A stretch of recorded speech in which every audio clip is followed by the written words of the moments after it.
this may be the best revenge movie ever made.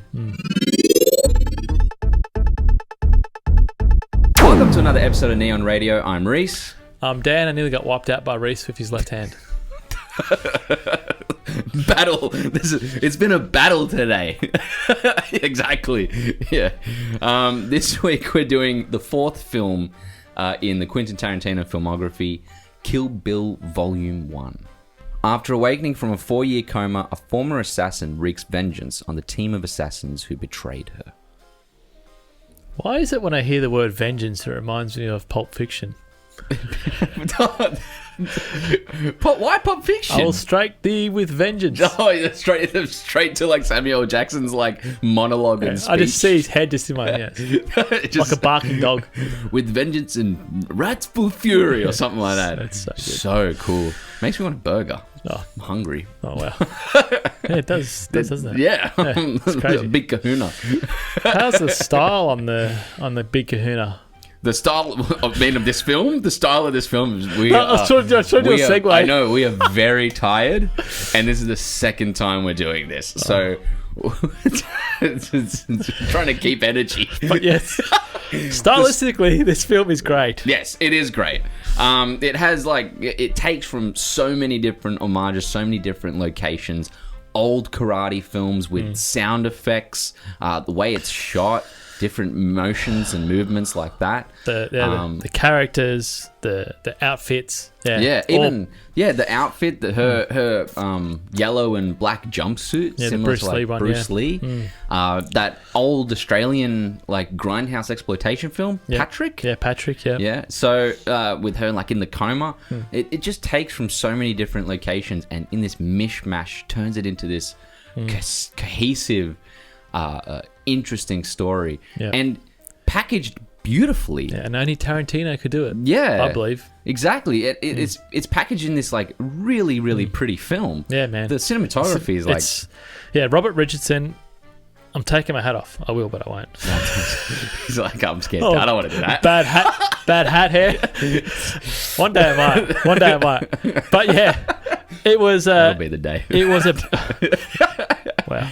It was a blessing to see a change from Jackie Brown into this one. It was like looking at muddy waters. Oh and my then, god! Yeah, apples and oranges. Maybe I would have said, but it's massive. But and then somehow the mud disperses and you've got clear crystal drinking water. It's the cinematography is beautiful. You got we've got a lot of nice contrast. We've got silhouettes fighting in front of a blue wall. We've got it's awesome. Use of black and white, which worked because later on they had to make a certain scene black and white due to the excessive amounts of blood. Yeah, it was for the rating system. Yeah, and the way that the fights and the choreography worked, and for the shots, it's just amazing.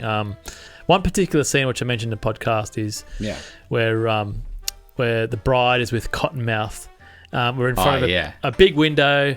Obviously, we've got blaring lights on our subjects on either side of this window, and then you just see a school bus just pull up and a little girl come out, and again just stretching the rubber band. Yeah, it's just it just works so damn well. It is, and also he shoots it in a way where you never don't understand what's occurring on the screen. It's always cohesive. You can follow it. And yet it's always stylized in different ways. It's like we got 4 different fight scenes or 5 different fight scenes in one movie, and you understand every moment. Yeah, you're never confused. It's not like a Bourne Identity where it's frenetic. It's what else I noticed as well is each of the fights is a different style. Yeah, exactly. So the first one's like a knife fight. Yes, and then if you go to the end, it's like full samurai. Well, then we also got a showdown, like a mini boss showdown with Go-Go. Yeah, that's right. And then we also have like a full blown, almost like a Japanese art house film with the floating movement on the railing. Yeah. The floating fight. Yeah. It's really weird. He transcends it and just does a whole bunch of different And then it goes to calmer Japanese in the snow, snow falling. You got the the little water Make it thing. sure again. I want to make sure we're recording calming Japanese snow falling. Yeah. And you got the little, what's that water thing called? Oh, it's like a fountain. Yeah, like a little fountain. I don't know what they're Mine's called. of The Simpsons. Bird goes up, bird goes down. You're thinking of the little bird thing.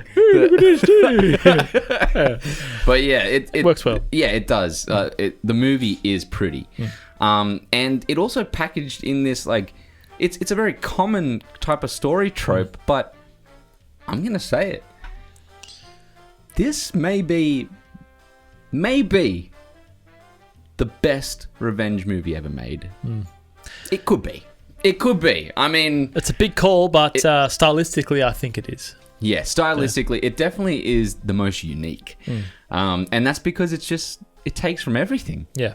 And then it makes it work. It doesn't happen. Like I know, that's what I was saying before. It's like, who else could do it other than Tarantino? Yeah. And also, he does it in ways where he chapters the film. And that also makes it feel like each of those chapters is like a short film. Yeah. Which is really cool. Either way. Yeah. What are your final thoughts on Kill Bill Volume 1? Final thoughts. This is a fantastic film. This is I guess a jump compared to Jackie Brown, because Jackie Brown to me was still good, but there was a lot of boring parts in that. Yeah. Which was like a slog to get through, It was honestly. Yeah. way hard. This movie... Also, it's an hour 50. This movie, perfect amount of time for a Tarantino film. Yeah, it's good. And, it ends on a cliffhanger, so straight away you're going to go, oh, man, I want to watch Kill Bill 2. So, yeah, look, to me, it's great. Great cinematography, great performances from all the cast. Oh, yeah, Uma Thurman gives it her all. So good. It's just amazing. A cool story. Like, it's just so simple. Yeah. But, yeah, like you said, they're like short vignettes, I suppose. Yeah. Of pieces of these things together, and I'm looking forward to the second one, and 8 out of 10. Yeah, well, I mean, I think Dan said a lot of it. At the end of the day, this movie has like a cohesiveness, and it does it in a really cool way. You're never bored, and then you just all the characters are fun. It's simple, which we don't get a lot of these days with films. We need more simple films. You do too much, and you can't include anything interesting. Yeah, and they're harder to sit through. Simply doing things more simple. Man, my words are struggle today. Doing things simpler. Thank you. Allows you to be more creative around it. Yeah. Hence things like The Raid and a thing like a revenge film like this. Mad Max Fury Road. Mad Max, yeah, Fury Road. It's just one way and back. It's easy to watch. So easy to watch, and you know what? When a flame guitar flies at your face, you're intrigued. Yeah. True. So in this film here, when 78 limbs are cut off in one go in a dance scene, that's her doing like a twist on the floor, you're intrigued. I'd love to see that whole thing in colour. You want to bring up Tarantino? Hey man, I need the color cut. That'd be so good to watch. So like vibrantly red. Yeah, it'd be good. Anyway, I'm giving this a 9 out of 10. This is sitting at the top of my Tarantino films, and I think it sits in my top 10 movies of all time. So I package it with Volume 2. Yep. But we'll see. We'll see as we continue the reviews. We'll see where it goes. Anyway, don't forget to like and subscribe to the channel, and check out Neon Radio Podcast for more spoil-filled, in-depth reviews. And check out Neon Radio Reviews on Facebook and Instagram to see what we're up to next. Thank you for watching this week, and Dan, can you take us out? See, I gave you a little bit of time. I've got this one though. Yeah, you got it? I'm coming for you, Bill.